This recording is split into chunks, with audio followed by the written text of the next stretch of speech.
Now here's the frustrating part for me. On his opponent, Raphael Warnock, was asked about reparations for black people as well. And this is how he talks about it. My question is, it seems that we're always dealing with the symptoms of the problems instead of the bigger issues. And it seems that's one of the issues that could kind of fix all the issues is talking about reparations, and we don't talk about reparations enough in this country. And the last that I checked, the House had gotten the HB 40 past committee, and as far as I can tell, that's where it stopped. And I know you're in the Senate, so I'm not sure what you can do about that, but I did just wonder what you could do to further that cause in America right now. So there is a bill to study the issue of reparations. Here's what I'm for: equity and opportunity. And I wake up every day fighting for that. Here we go. And I do it in such a way that I think benefits all of us. See? All of us.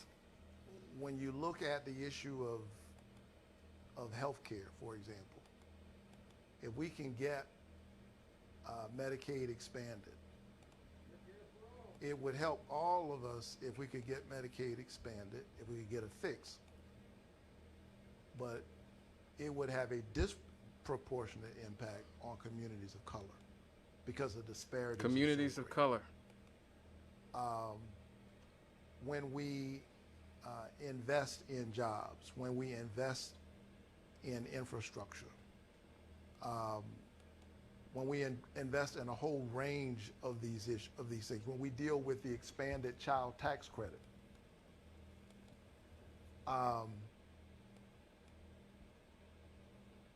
which helps 97% of families with children. But when you look at the racial wealth gap, it will be a great help to communities of color and other marginalized people. You see how they do us? You see how they do us? They just give us the people of color speech. When they talk to black people, they give us the people of color speech. Well, I'm for something that will help everybody, and you will get some of that. When they talk to Hispanics, when they talk to Asians, they got a hate crime bill the Asians did, okay? When they talk to black people, it's, well, I'm for these universal programs that help everybody. And don't get me wrong, I'm a leftist. I think the government should be making sure everybody has health care. I support universal health care. All the other healthy countries in the world have universal health care. I've done plenty of stories on this show about just how moribund and dysfunctional America's health insurance industry is. Our healthcare system is an atrocity. We spend more money on healthcare than anybody else and get the worst results. It's the worst of all worlds. The worst of all worlds. But that does not mean that you shirk your responsibility when it comes to ADOS. What are you specifically going to do for ADOS? And once again, Raphael Warnock was asked again. Here we go. He gives us another people of color speech. When you talk about dealing with student debt. Student debt now. We're on student debt.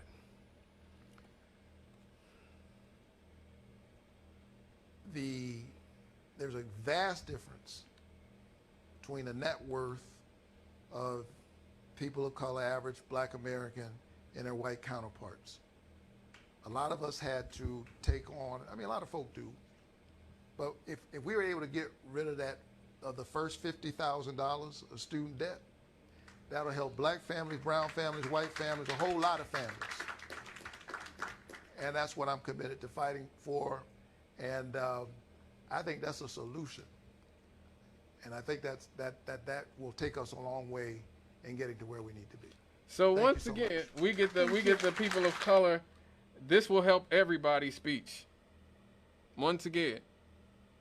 So what this means is in that particular race, Raphael Warnock and Stacey Abrams as well, who, let me just say, black folks, Stacey Abrams is not who MSNBC and the liberal and even the black liberal media is making her out to be. They making this woman out to be the second coming of Fannie Lou Hamer.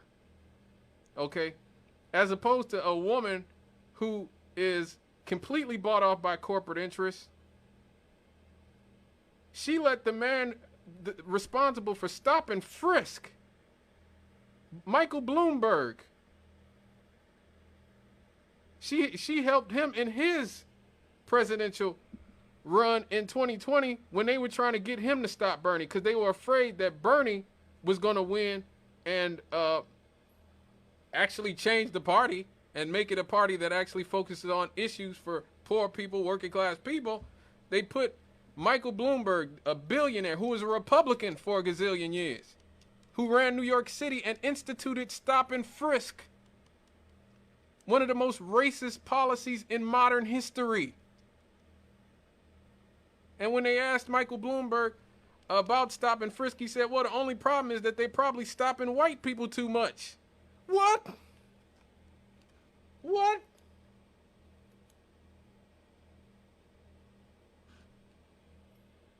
It's stopping white people too much.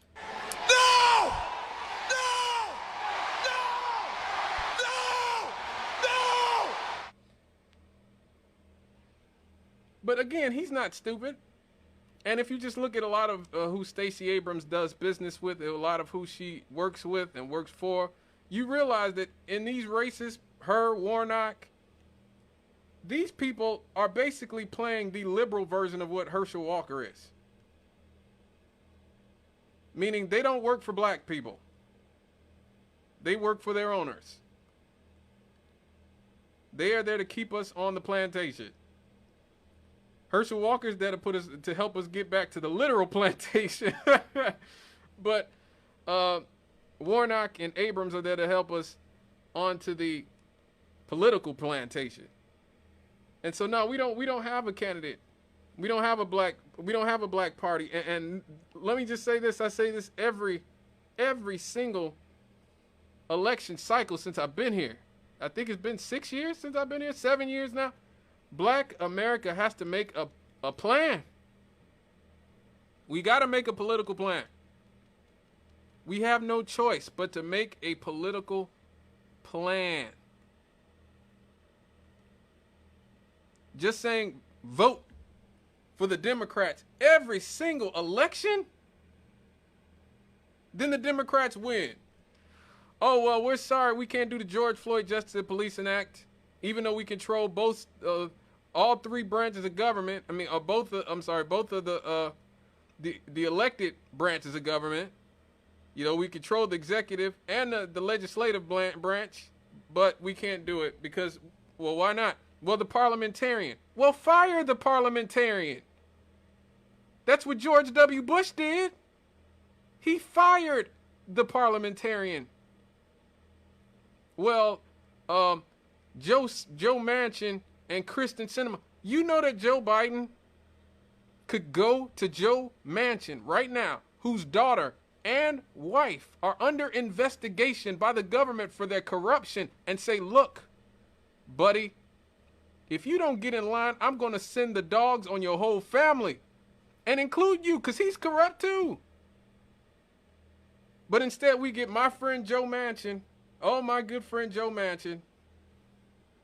You don't think Joe Biden could go down to Arizona and say, look, Kristen Sinema, I am the president of the United States. I am the leader of the Democratic Party. I can literally go and campaign against you in your own. I can get the local Democratic Party to stop standing behind you. I can get everybody to turn their backs on you. Everybody. He can do that. He has the bully pulpit. He's the president. He can do all of that, and he won't do it.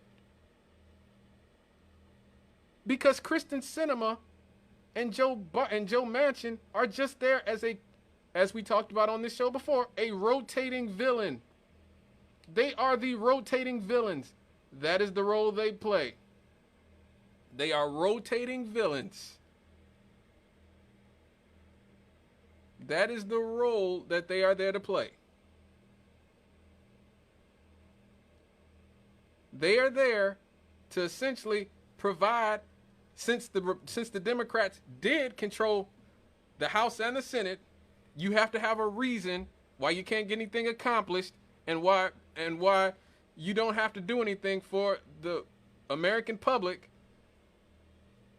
Why you lied to us about $2,000 checks. So what you do is prop up Kristen Sinema and Joe Manchin to conveniently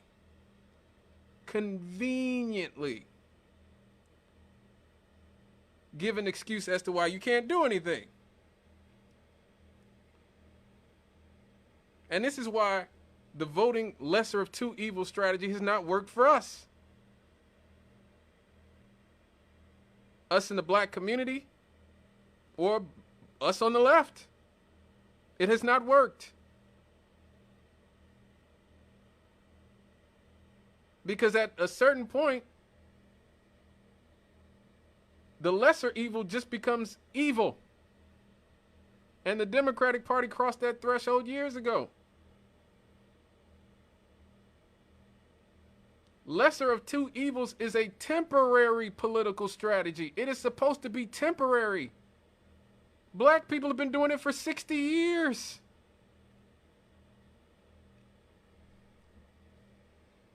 The left has generally been doing it since liberals scared everybody after Ralph Nader ran for office. To this day, Ralph Nader is a pariah in our society when he's probably the greatest living American.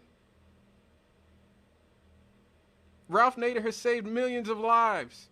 Look it up. This is a man who's faced all kinds of political and economic persecution because he forced car companies to put seatbelts in cars. They hired prostitutes to try to seduce him so that they could get dirt on him. And he would not go along with it. He was an amazingly principled, and still is an amazingly principled man. And he is a pariah because liberals blame him for Al Gore losing in the year 2000. When anybody with an ounce of common sense in their head and an internet connection can go online and see, okay, let's do the math, folks. Al Gore lost Florida by about 500 votes in the final tally. That's 500.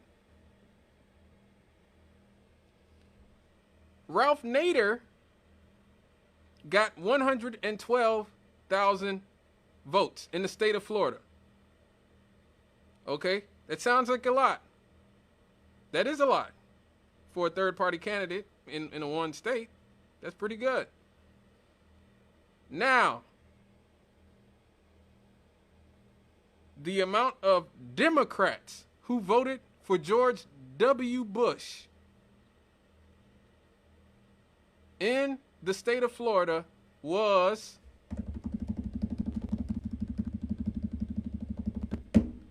308,000.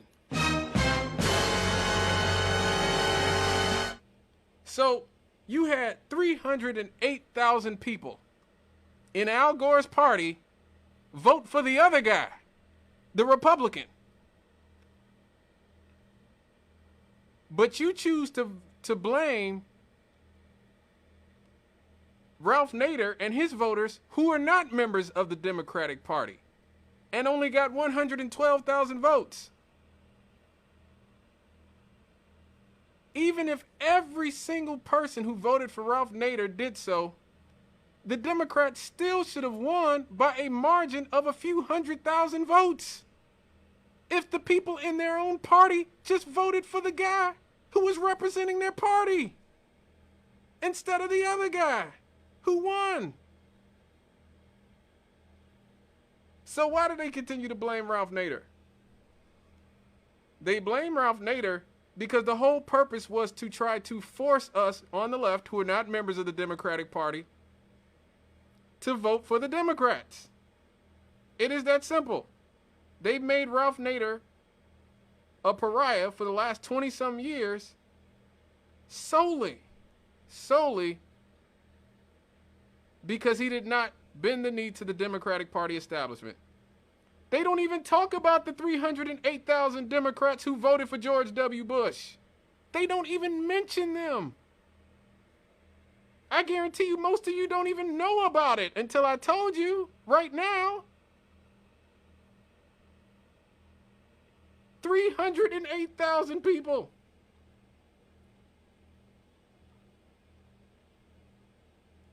Voted for the other guy. And they blame Ralph Nader, whose voters aren't even Democrats.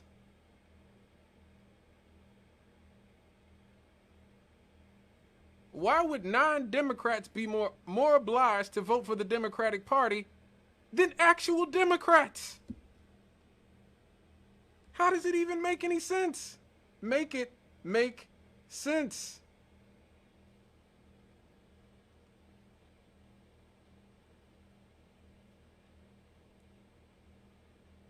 And this just goes back to, once again,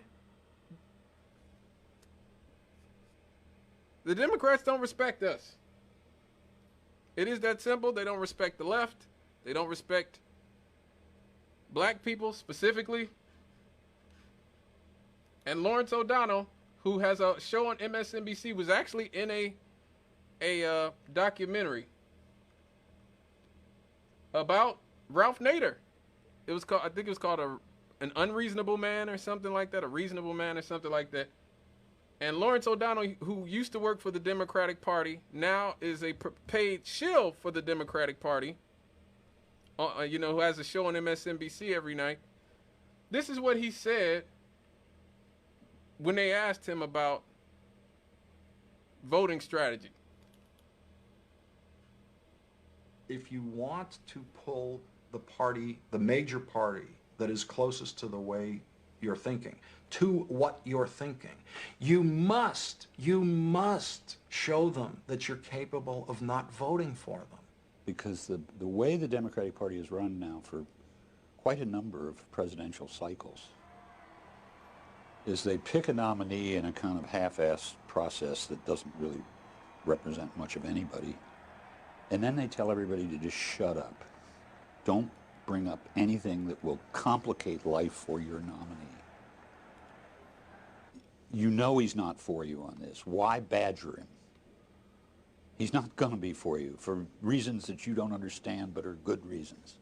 Shut up. Turn off your brains. If you don't show them you're capable of not voting for them, they don't have to listen to you. I promise you that. I worked within the Democratic Party. I didn't listen or have to listen to anything on the left while I was working in the Democratic Party because the left had nowhere to go. If you want to pull the party, the major party.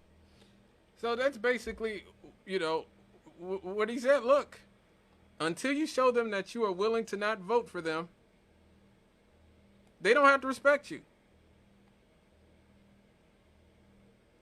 And that in itself is why they respect Hispanics, Latinos more than they respect black people.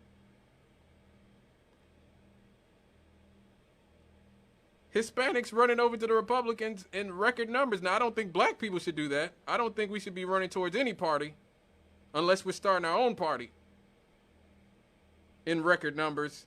We should be voting, I believe we should be voting third party or, down ballots or things like that. We shouldn't be wasting our votes on people who don't work for us. But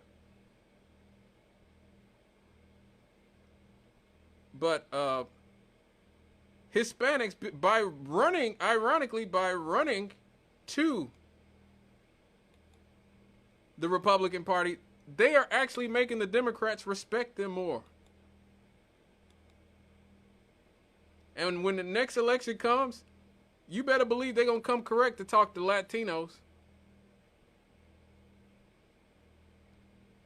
They are not going to come with the disrespect that they come for black people with.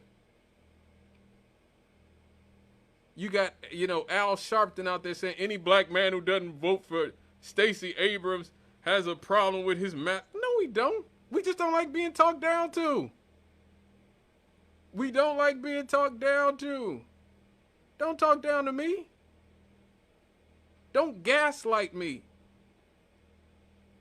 Don't tell Hispanics they gonna get this. Asians, they gonna get the hate crime bill. Don't tell all these other groups of people they gonna get something. But when it comes to black people, the only thing we get is just not the Republicans.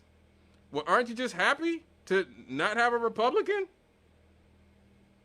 Isn't that all you wanted? Not the Republicans? I'm no fan of Sean Diddy Combs, but Diddy was right. At least make them work for it.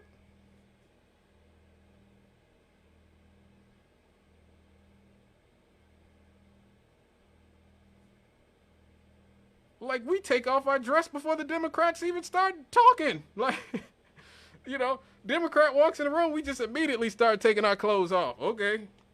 Well, I haven't even said anything. You don't have to. You're not a Republican, so it's good enough. It's good enough.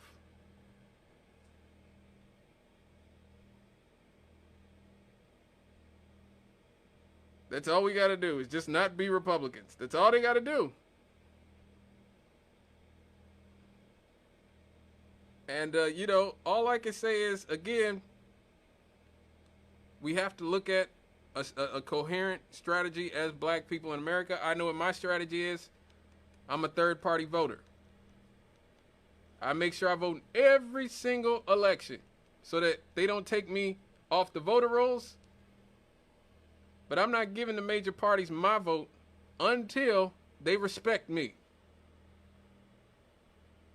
You can't say I don't show up to vote because I vote every time. I vote early. I voted weeks ago. I told you guys about the experience I had across the street at the library when the women could not find me on the voter rolls at first. And then I had to go back. That's why I support early voting. Because if I had waited till election night, I might not have had time for them to find all my information.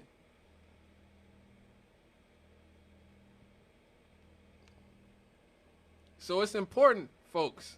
It is important on this election eve to make these people respect us before we just run and give them our vote. All right, folks, please give me a call, 219-885-1371.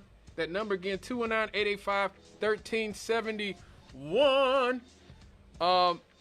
We're going to talk about Kyrie and Kanye and their comments about the people who should not be named. Not next. We're going to talk about the Happy Happies next. When we get back, Happy Happies.